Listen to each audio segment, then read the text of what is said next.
how to make a pizza on a grill. Today we are making a pizza on Napoleon Freestyle. Let's go for it.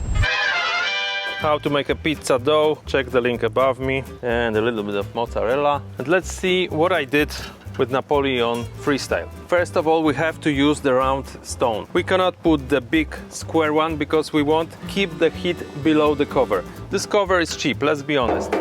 It's very thin, and also Napoleon Freestyle has a huge power. It's really hot, and most of the problems that you experience with this grill is the pizza is black from the bottom and completely pale from the top. We can handle that, don't worry. First of all, let's set up these two burners to minimum and the side burners to max. And in this setting, we're gonna try the first pizza.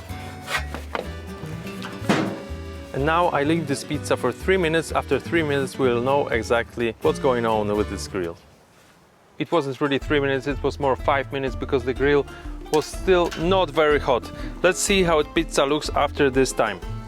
It's not perfect.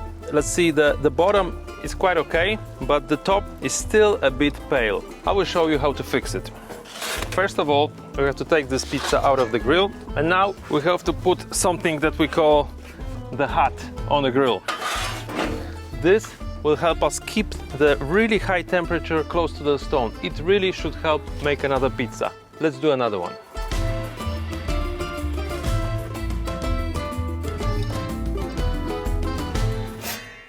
And now you give this pizza maximum 2 minutes time, because this hat is much more hotter than just a grill. So 2 minutes maximum, and we'll check how it works.